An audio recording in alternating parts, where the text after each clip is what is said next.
are Good you? good morning, Ingrid. How are you? I'm doing well. Good, good. How's it going? It's going well. I think it's going pretty pretty good. I have you on speakerphone in case I need to type notes while we're talking. So, Okay. are you off to a good semester? Yeah, I mean, it's always kind of crazy at the beginning of the semester and just really busy with all kinds of things, and it's the ongoing struggle between the fun academic work and the administrative stuff I have zero interest in. So Yeah, I know. So you got your undergrad program launched, right? Do you have Yes. classes? Good.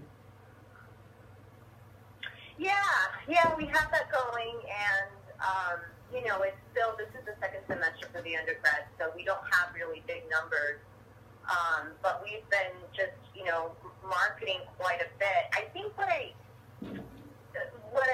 struggle with is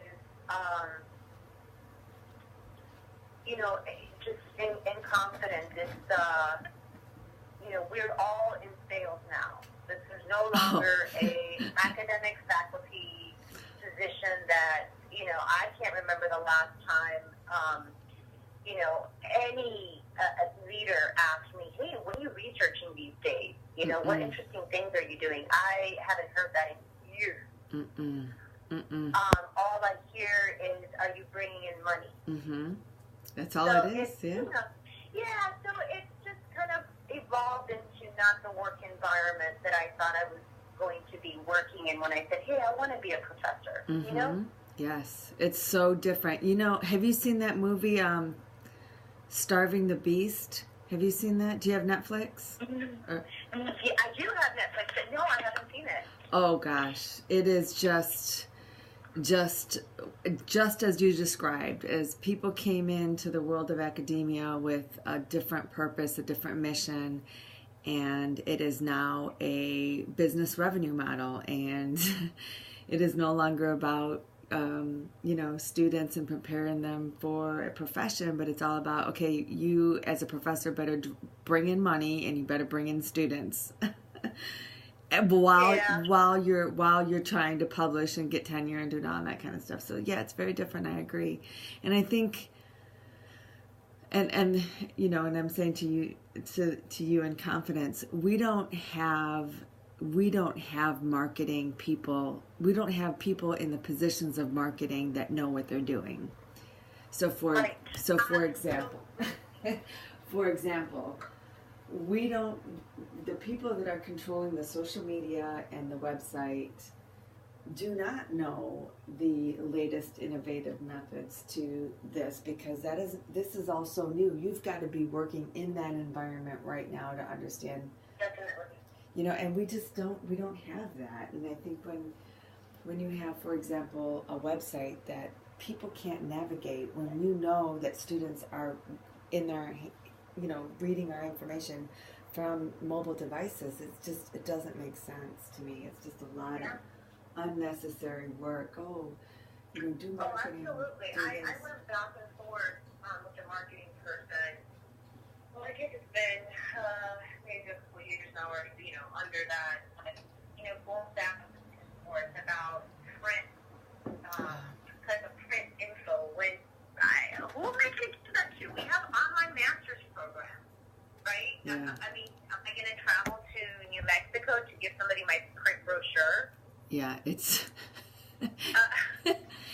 and for some reason, I know it's like, and us too. I mean, we're still doing flyers and stuff. We're still handing out flyers, and it's just so antiquated. And it's like you want to be at this level of business, kind of have this business appeal to people that we're in sales and marketing. When we don't have it. Yeah, I know. And even when I ask my students, like, where do you get your information from? It's certainly, I did a pre-assessment to find out what social media platforms do they use, which one do they use personally, which one do they use professionally, which one do they want to be connected with us. And, I pass that information along, and they're like, no, well, we're on Facebook. I'm like, okay, but that's not where the students are at. And certainly if the students are recommending, other students to programs, we got to get into their social platforms. Just doesn't. Absolutely. Anyways, yeah, we can go on and on, I'm sure, right? Yeah. Yeah. So anyway, sorry, that was my rant about how's it going. Yeah, no, I hear you. I know I have my LinkedIn, and that's the only, because it's so much work. It is so much work to try to keep up with everything, and you have to have content to post on social media. You got to have pictures. You got to have quality information going out there. So I kind of just do my own thing with my own students, and it's working, but I don't know if I can keep up that pace. Yeah. I got you, sister. So I think, which is why when I was reading, I really love my dissertation topic. It is something that, and I, as I read, everybody says, well, you better really love it, because some days you're not going to love it. But I think it's easy to go down the rabbit hole, as I did on Friday, and think, oh my gosh, what am I doing? It's like, this is really, this is really kind of, we're front and center on looking at this. I think with strategic alignment, and in this era, in the last decade of what is happening with higher ed, I think there's a lot that we can get from this if I do it, do it well. Mm-hmm. But I guess my biggest. I think so too. I think you can. I mean, it is such a. It's not just a process, but I really think it's a way of conceptualizing reality and viewing the world that will serve you well, no matter where you are and what you're doing. Mm-hmm. And that's what I like about business alignment, is that it's any industry. I really, really like it. But I did my best to. So the purpose of this one pager, and it's a bit confusing, because it was just, I was like, Tuesday. I was like, I said, I said, that's not a lot of time for us to get this past our chair, and she's like, I know. So I said, is it okay if I put up a draft? Because I know you're busy. So I said, I don't know if we could do this before Sunday.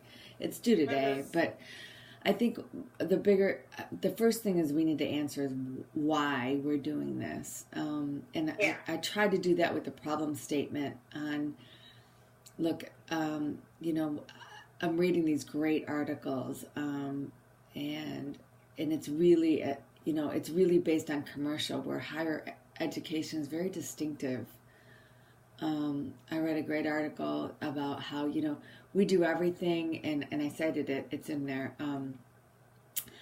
You're expected to do everything, as you and I just talked about. You're expected to recruit students, manage good content in your classes, learning all the stuff that we need to do now, moving over to Canvas, keep students, retain students. It's just it's a lot.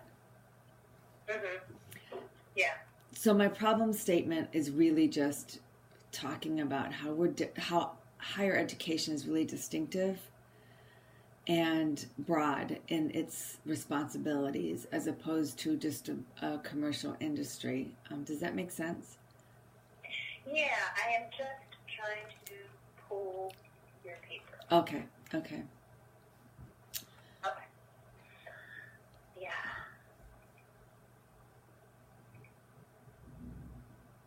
Mm-hmm.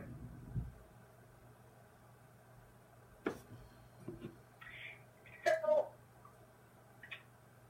the notion of knowledge management is kind of new from what we had last. Yes. Is that important? Is it important? Yeah. Okay. All right. It's an important change, because this is an area in and of itself. Oh, okay. And to me, when it's included in the problem statement, then has implications for the conceptual framework. Okay.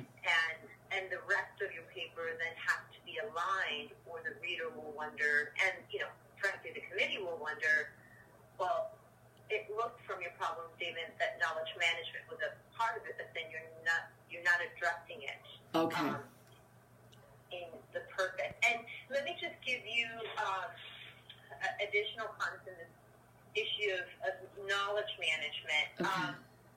It's very often, because I do a lot of monitoring and evaluation work internationally,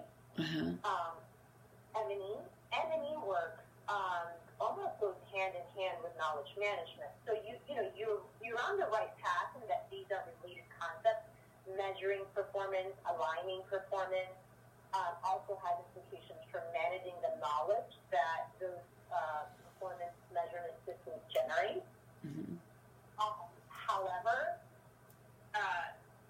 you need to bring in a whole host of literature into the proposal about knowledge management, and I don't want you to get distracted and go down a rabbit hole of another, not so much discipline, but another huge topic area. Yeah, and I guess the same thing would be for knowledge transfer, right?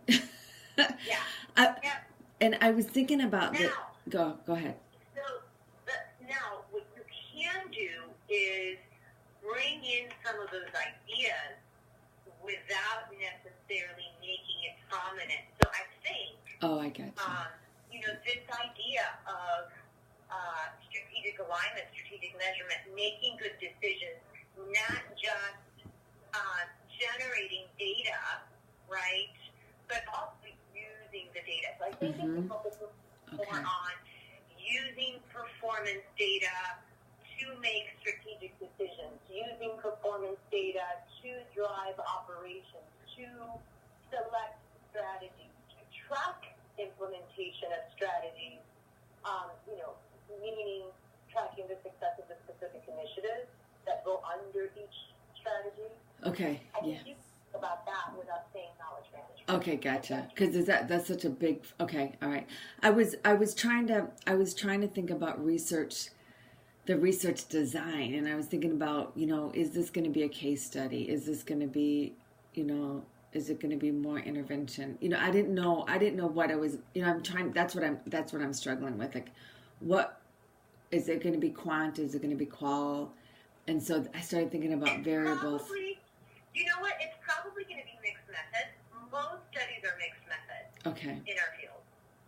So if you have a questionnaire where you're quantifying people's responses in some sort of Likert scale, that's already quantitative. But if you're going to be asking people, if you're going to be reviewing documents, if you're going to be having open-ended questions, then there's also a qualitative component. Mm-hmm. So it's a mixed method. Okay. Having said that, I think we discussed something like a questionnaire, right? Yeah, because I think,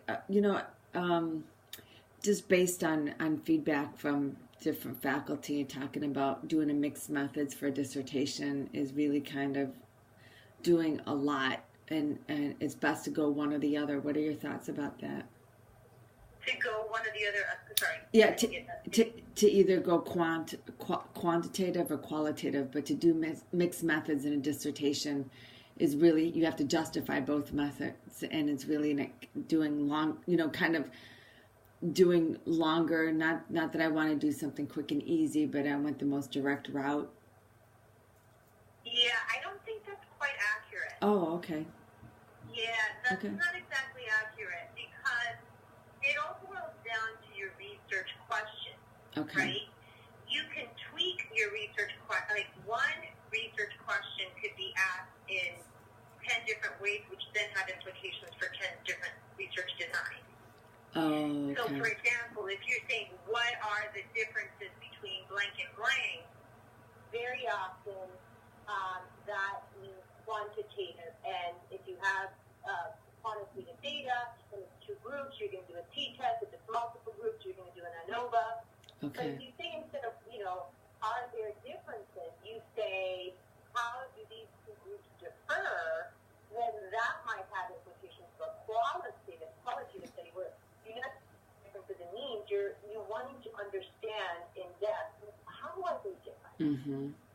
Okay. So this question can be tweaked slightly, and then it'll have this implication. So having said that, in our field,